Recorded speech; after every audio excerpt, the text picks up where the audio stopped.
Welcome back.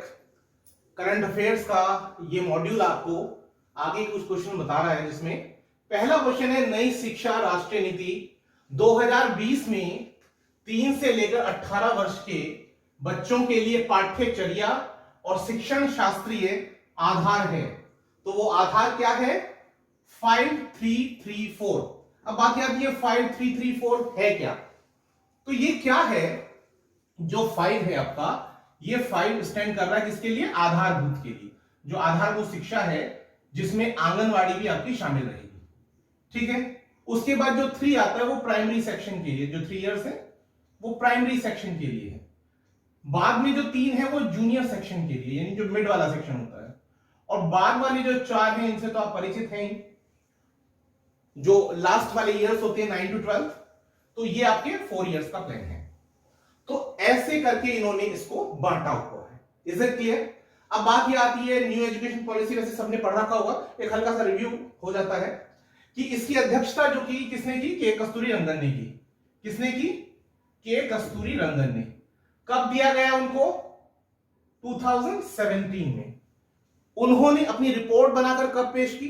2019 में। लागू कब हुई है? जुलाई 2020 में।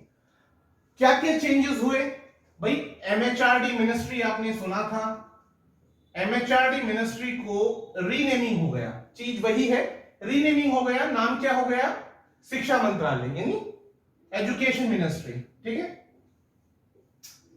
क्या क्या चेंजेस हुए, मोटी मोटी बातें कर लेते हैं। पहले ये होता था कि पहले ग्रेजुएशन शुरू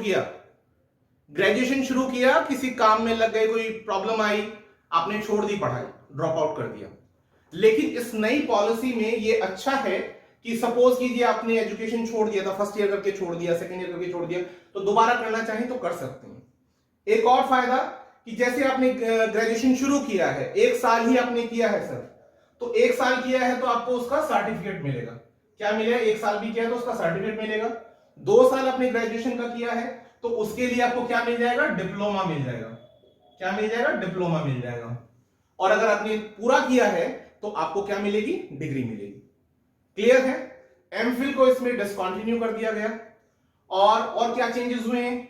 यहां जीईआर बढ़ाने की बात की गई। अब आप पूछेंगे जीईआर क्या होता है? जीईआर होता है आपका ग्रॉस एनरोलमेंट रेट। और इसको कितना बढ़ाना है? अभी 2018 में हमारा था ये आपका अप्रॉक्स 25 पॉइंट समथिंग था, तो इसे बढ़ा करके हमें कितना करना है? इसे 2035 तक बढ़ा के हमें 50% तक लेकर आना है, ठीक है। बहुत सारी बातें हैं, कभी इत्मीनान से न्यू एजुकेशन पॉलिसी पे पूरा एक लेक्चर दूंगा, लेकिन अभी मोटिव मेरा सिर्फ करंट अफेयर को है लेकर, तो मैं आगे बढ़ता हूं और मुझे सभी कुछ कवर करना है उसमें। हाल ही में आज की नर्सिंग प्रणाली जो है, जो नर्सिंग सिस्टम आप देखते हैं, ये नर्सिंग की जो प्रणाली है उसे कहां से शुरू किया गया? इसकी संस्थापक थी ब्रिटिश समाज सुधारक, जिनकी 200वीं जयंती डब्ल्यूएचओ ने मनाई। वो कौन थी? वो थी फ्लोरेंस नाइटिंगेल। सबको पता होगा, बहुत डिटेलिंग की जरूरत नहीं है, पढ़ना चाहे पढ़ लीजिएगा। नेक्स्ट है उसके बाद भारत का पहला न्यूमोकॉकल कॉन्जुगेट टीका है। नाम क्या है? न्यूमोसिल। किसने बनाया? सीरम इंस्टीट्यूट ने। किन के द्वारा? जो फंडिंग है बिल और मेलिंडा गेट्स का जो ग्रुप है उसके द्वारा। हाल ही में 8 सितंबर 2020 को सौर गठबंधन क्या? इंटरनेशनल सोलर अलायंस,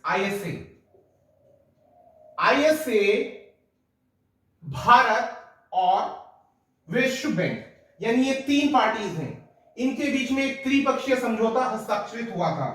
क्या नाम है उसका? OSOWOG। OS one sun, OW one world, one grid. Is it clear? Next है इसके बाद। अब अगला क्वेश्चन है कि India in my veins. India in my veins आपने पढ़ा होगा, खाली का क्वेश्चन है। किस राजनेता की बायोपिक है? तो सबको पता होगा किसकी है? श्री नरेंद्र मोदी जी की। अब मैं उम्मीद करता हूं कमेंट सेक्शन में आप बताएंगे कि पहली बायोपिक कौन सी थी इनकी फर्स्ट बायोपिक कौन सी थी? इसके बाद आगे आता है आपका महासमृद्धि महिला सशक्तिकरण योजना किस राज्य के द्वारा शुरू की गई। आप लोगों को याद होगा अभी 8 मार्च को महाराष्ट्र गवर्नमेंट ने इसको लॉन्च किया है, महासमृद्धि महिला सशक्तिकरण। बेसिकली रूरल एरिया की महिलाओं के सशक्तिकरण के लिए यह प्रयास किया गया है और जो स्वयं सहायता समूह होते हैं उनके लिए इसको डेवलप किया गया है। जो लोग इंग्लिश मीडियम के वो जानते होंगे, एसएचजी जो होते हैं, तो उनके लिए मतलब कैसे, जैसे किसी ने अपना काम करना शुरू किया, अब उसके बाद फंड नहीं है, सुविधाएं नहीं है, तो कौन सुविधा देगा भाई? राज्य सरकार देगी या केंद्र सरकार देगी? तो क्योंकि अब महाराष्ट्र ने शुरू किया है तो महाराष्ट्र सरकार उसको फंडिंग करेगी और कुछ सुविधाएं उन ग्रुप्स को मिलेगी। जैसे बता रहे हैं कि उसके अंदर जो महिलाएं हैं तो उन्हें महाराष्ट्र में जो प्रॉपर्टी का भी प्रावधान किया गया है कि वे पति की प्रॉपर्टी में बराबर का हक दिया जाएगा। और भी चीजें हैं। इसके आगे आता है आपका रसिन बांध और चिल्लीमल बांध जो है वो कौन से राज्य में है? तो वो है उत्तर प्रदेश में और उत्तर प्रदेश के चित्रकूट में। अगला क्वेश्चन आता है आपका महामारी रोग संशोधन अधिनियम सन 2020 संशोधित करता है, किसको संशोधित करता है? महामारी रोग अधिनियम सन 1897 में। हुआ क्या कि कोरोना के समय आपने देखा होगा कि जो मेडिकल रिप्रेजेंटेटिव्स हैं जो काम करने जा रहे थे वहां पर, हमारे जो कर्मवीर थे, तो उन लोगों के साथ लोगों ने मारपीट की, उनको चोट पहुंचाई। तो उसके लिए ये बनाया गया जिससे कि केंद्र सरकार को और ज्यादा ताकत मिले और ज्यादा शक्ति मिले और वो अपने जो चिकित्सा कर्मी हैं उनकी सहायता कर सके। यानी इस नियम के द्वारा उनकी जो प्रॉपर्टी है उन्हें डैमेज अगर कोई पहुंचाएगा तो उसके लिए दंड का प्रावधान किया गया है। इसके बाद आगे अगला पॉइंट है कि कोई समस्या बहुत बड़ी नहीं। काफी बार सुना होगा आपने, कोई समस्या बहुत बड़ी नहीं और कोई विचार बहुत छोटा नहीं। ये वास्तव में मेनली किस चीज की थीम थी? तो ये थी आपकी स्मार्ट इंडिया हैकाथॉन 2020 की। अगला क्वेश्चन आता है आपका ल्यूपेक्स मिशन क्या है? ल्यूपेक्स मिशन क्या है? LU stand for the lunar, P stand for polar, EX stand for the exploration. तो basically lunar polar exploration mission है जो भारत के इसरो और जापान के जाक्सा दोनों ने मिलकर के किया है और बता रहे हैं 2024 तक वो लैंडर एंड रोवर लॉन्च कर देंगे और वहां पर वो दक्षिणी ध्रुव, जो चंद्रमा का दक्षिणी ध्रुव है, वहां की रिसर्च के लिए। Thanks a lot for watching my video. Thank you.